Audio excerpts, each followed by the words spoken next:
Hello everyone, and in today's episode of Storytime, I will be talking about the 1992 HKS T91 test mule, or also known as the Wasted Warhead.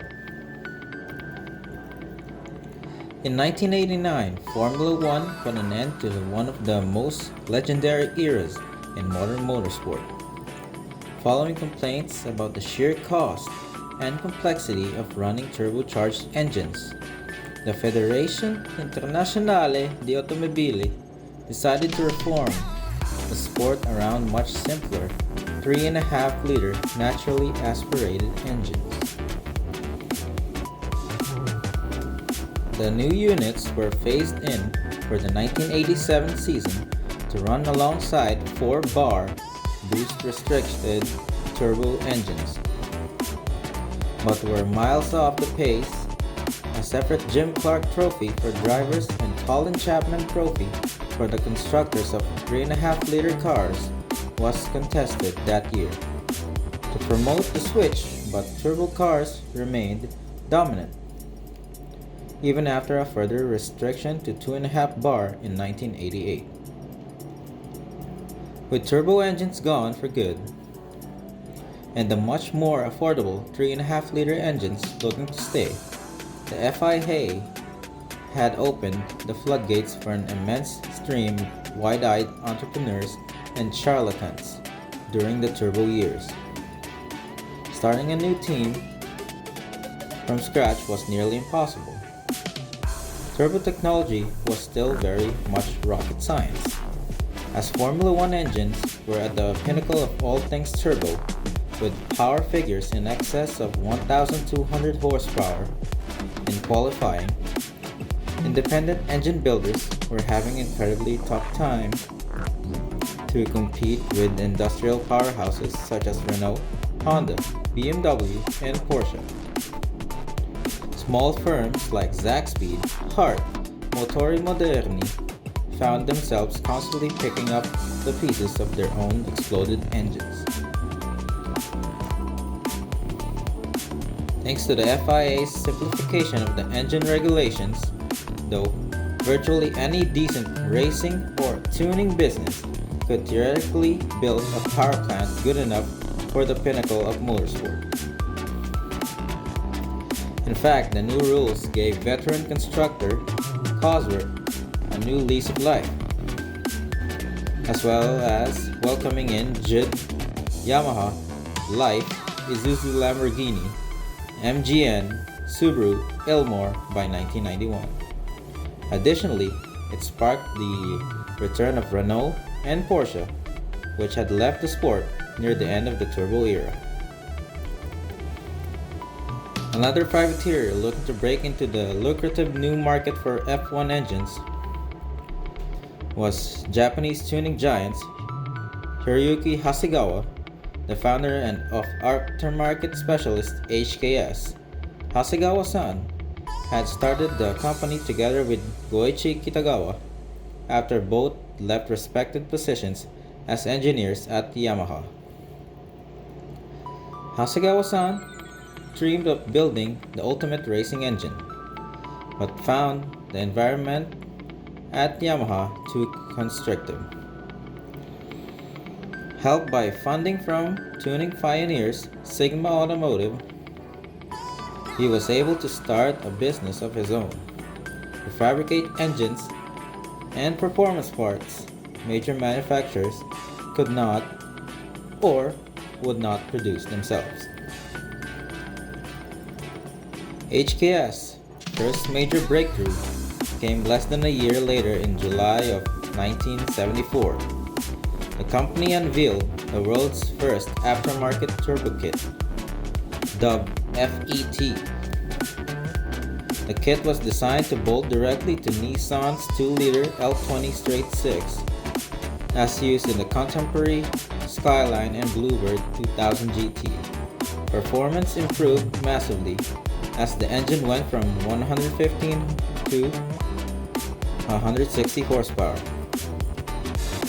Over the years, HKS expanded to include more and more Japanese automobiles to its tuning repertoire, After starting production of its own original turbochargers, HKS diversified by creating the first electronic boost control and turbo timer before investing in various electronic control devices. In 1981, the firm expanded overseas with the establishment of HKS USA Incorporated, while scoring a record back home in 1983 by creating the first Japanese car to break 300 km per hour, the Celica Supra-based HKS M300.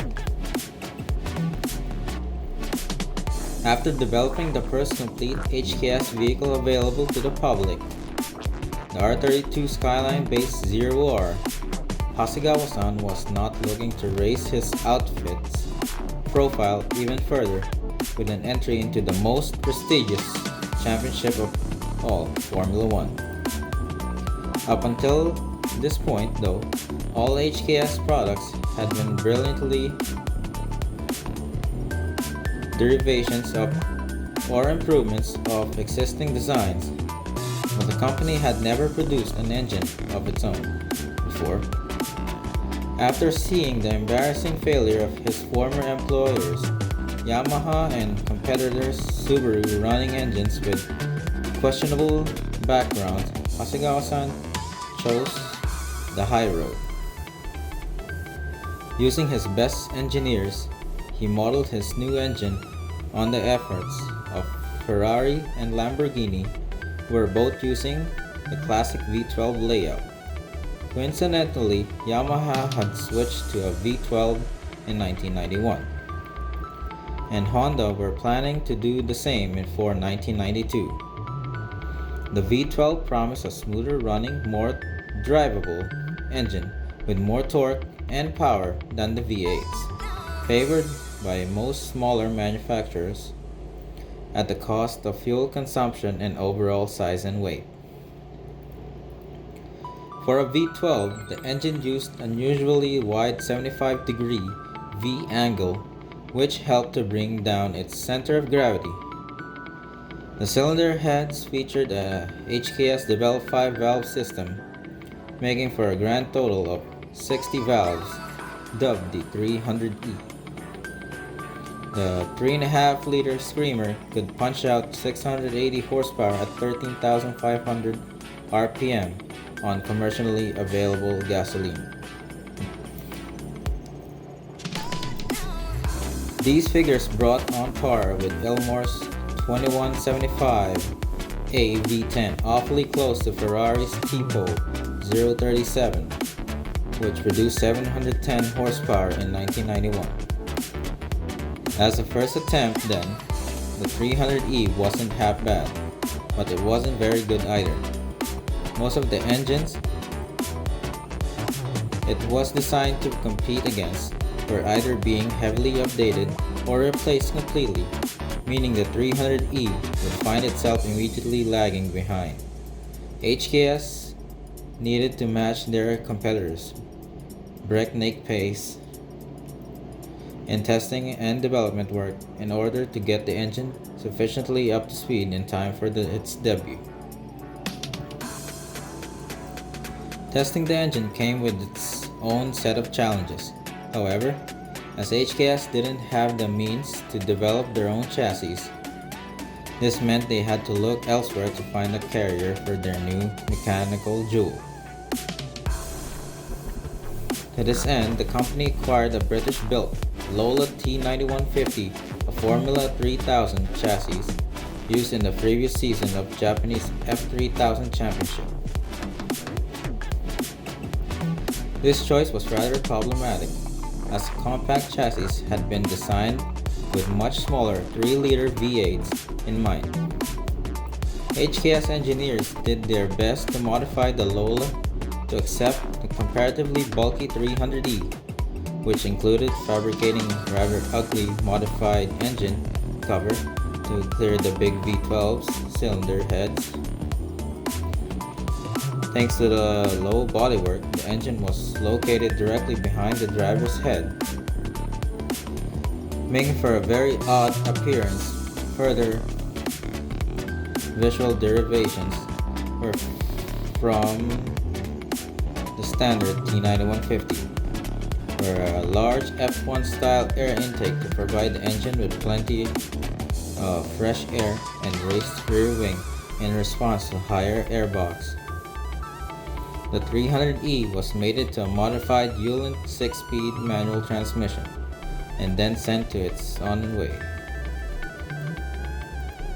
Fitted with Yokohama Advent F3000 tires, the Frankenlola was tested several times at Fuji Speedway in 1992 in more conservative state of tune, netting 650 horsepower and 411 Nm or 303 foot-pounds of torque. However, testing was all the engine would ever experience. In an unfortunate turn of events, the Japanese economy had imploded in on itself thanks to a massive asset price bubble which brought down numerous major banks and plunged the country into an economic abyss. Faced with a dire economic situation, an undeveloped engine, and a lack of resources to quickly catch up to the rival engine constructors, Hasegawa-san saw no merit in continuing the 300E project. Interest from rather conservative world of Formula One was low. A few people wanted to invest in relatively unknown company from a financially ruined country. As a result, HKS Formula One effort was shelved and the V12 engine, Lola T9150, found a home in HKS's museum as a testament of lost dreams. The HKS Lola T9150 was nothing more than a handy tool to help facilitate one of man's dream to build the ultimate racing engine. Hiroyuki Hasegawa hoped for his beautifully sounding 300E V12 would take the pinnacle of motorsport by storm, but lacked the resources to thoroughly establish his company as a serious constructor. Although he had managed to create a decent enough engine for the back of the grid, he had no way of properly testing and developing it, leading to him using the F3000 spec Lola as a last resort. Sadly though, the engine never got much track time, as its fate was sealed by a total economical meltdown. As the whole of Japan braced for what would later become known as the Lost Decade, frivolous projects like a bespoke F1 engine were the first to suffer. A combination of lackluster performance, a lack of prestige, and very little in the way of funding killed off one of Japan's most ambitious motorsport ventures in modern history.